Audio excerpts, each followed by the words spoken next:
السلام علیکم ناظرین، آپ دیکھ رہے ہیں ایمرا نیوز اور میں ہوں طاہر بخاری۔ ہمارے ساتھ موجود ہیں ملک کی معروف اداکارہ میگا جی، جنہوں نے اداکاری کے شعبے میں اپنا فن کا لوہا منوانے کے بعد گائیکی کے میدان میں آئی ہیں اور بھنگڑا سٹار کے نام سے پہچانی جاتی ہیں۔ جی میگا جی، بتائیے کہ آپ نے کیا فرق محسوس کیا گائیکی میں آ کے؟ جی السلام علیکم جی، سب سے پہلے تو ایمرا نیوز کا بے حد شکریہ اور آپ کی پوری ٹیم کا، اور طاہر بخیر صاحب آپ تو ہیں ہی ہماری فیملی، تو میں آپ کے دل سے رسپیکٹ کرتی ہوں اور خوشی ہوتی ہے۔ اور دیکھیں، فرق تو کچھ بھی نہیں ہے، فرق صرف یہ ہے کہ تب میں ایکٹنگ کرتی تھی، اب میں سنگنگ کر رہی ہوں۔ تو شوبز کے ہر حصے سے جڑے رہنا مجھے اچھا لگتا ہے، کیونکہ شوبز میں سمجھتی ہوں کہ میری لائف ہے۔ سو اس کا کوئی بھی پارٹ ہو، اداکاری ہو، گلوکاری ہو یا hosting who, I love that.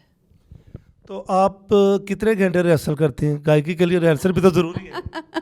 میں کہتی ہوں کہ روٹین بالکل چینج نہیں ہوئی۔ پہلے ہم پریکٹس کرتے تھے، آپ کو پتہ ہے جب ڈرامے کے لیے جاتے تھے تو وہاں پہ فرسٹ آف آل ڈرامے کی ریہرسلس ہوتی تھیں، اس کے بعد پھر ہم جو پرفارمنس ریڈی کرتے تھے اس کی تیاری ہوتی تھی۔ تو سیم یہی روٹین ہے ابھی بھی، کہ سب سے پہلے جب ہم کو گانا نیا شیڈیول کرتے ہیں تو اس کی پریکٹس کرتے ہیں، پھر اس کا ٹریک اوکے کرواتے ہیں، پھر اس کا ووکل ہوتا ہے۔ تو مین تو سے کہ لائف تو چینج بالکل نہیں، محنت ہے اور یہ محنت ہے، اور یہ محنت ہے جتنی کرے گی اتنا ہی پھل پاؤ گے۔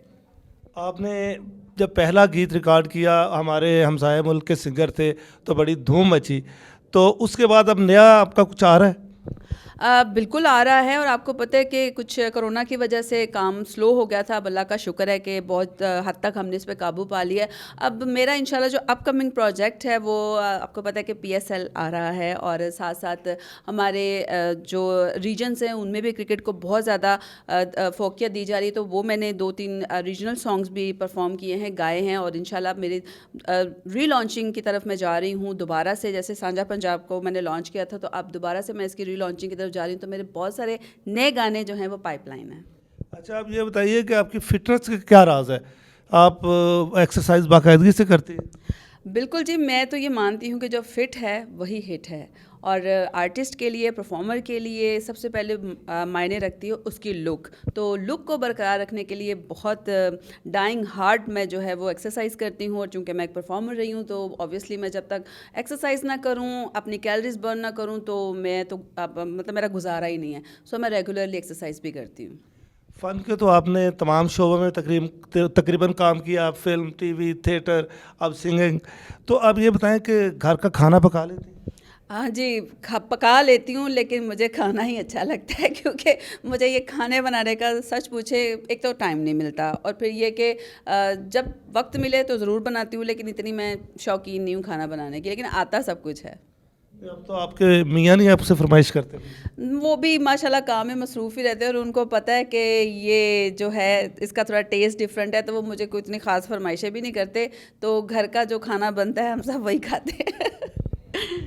تو آپ نے اداکاری طاہر صاحب، آپ نے شرارت کی ہے ہماری لڑائی کرانے کی، لیکن وہ ہونی تھی، میں آپ کو بتا دوں۔ نہیں ہوتی۔ تو آپ یہ بتائیے کہ آپ اداکاری کو مکمل طور پہ خیر بات کہہ چکی، یا کوئی اچھا پروجیکٹ ملے گا تو کام کریں گے؟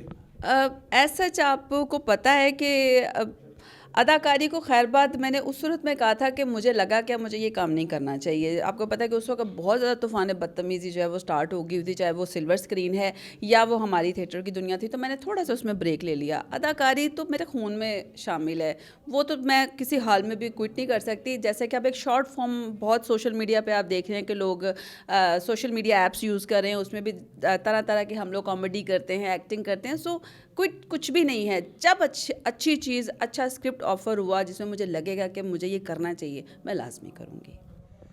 آپ یہ بتائیے، جو آج کل ٹک ٹاک سٹار جو بنا رہے ہوتے ہیں اس میں کچھ ایسی غیر اخلاقی بھی ہوتی ہے، نوجوان تو کس طرف لگے ہوئے ہیں، اس کے بارے میں آپ کیا کہیں؟ دیکھیں، چاہے ٹک ٹاک ہو یا کوئی جگہ بھی ہو، فحاشی کی کہیں بھی اجازت نہیں ہے، اور نہ ہی غیر اخلاقی حرکات کی اجازت ہے۔ یہ تو ویسے ہی ہمارے معاشرے کا ایک بڑا بدنما داغ ہے کہ ہم ایک اچھے خاصے کلچرل معاشرے میں رہتے ہوئے اس طرح کی اگر حرکتیں کریں۔ دیکھیں، آرٹسٹ کو یہ شیوا نہیں دیتا، نہ اس کو سوٹ کرتا ہے۔ جو آرٹسٹ ہوتا ہے وہ ایسا کام کرتا ہی نہیں ہے، میں تو یہ مانتی ہوں۔ جو نہیں ہوتے وہ اس طرح کے ہتھ کنڈے یوز کرتے ہیں، اور جو کرتے ہیں وہ بڑی شارٹ فارم میں آتے ہیں، اور شارٹ فارم سے ہی وہ واپس چلے جاتے ہیں، ان کو کوئی یاد بھی نہیں کرتا۔ گلوکارہ ہو اور ہم کچھ سنیں نا، تو یہ تو ہو ہی نہیں سکتا۔ تو آپ کیا سنائیں گے ہمیں؟ جی بالکل، میں آپ کو اپنی البم کا گانا سناتی ہوں، مرحبا، جو کہ پہلے تو بارڈر پر بہت ہٹ ہوا تھا، جس کا آپ نے ذکر بھی کیا چونکہ وہ سردار جی کے ساتھ تھا. اب یہ میرا ایک سولو ٹریک آیا ہے مرحبا، مجھے وہ بہت پسند ہے. میں اس کی 2 لائنیں آپ کو سناتی ہوں.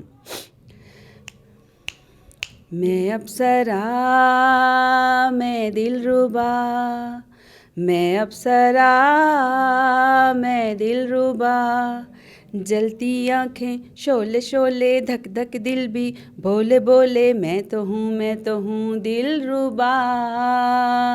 گال پہ تل ہے کالا کالا، سب کو جس نے مار ڈالا، میں تو ہوں دلربا. سبھی کہیں اپسرا اپسرا، ملکہ میں اڑ اڑ جاؤں گی، ملکہ نہ ہاتھ میں آؤں گی، ملکہ پری بن جاؤں گی. سبھی کہے مرحبا مرحبا. Thank you. بہت زبردست آپ نے گایا. بہت بہت شکریہ، آپ نے ہمیں وقت دیا. ناظرین، آپ نے میگا جی کی گفتگو سنی اور ان کا ایک خوبصورت گیت بھی سنا. امید ہے آپ کو پسند آیا ہوگا. طاہر بخاری کو دیجیے اجازت. اللہ نگہبان.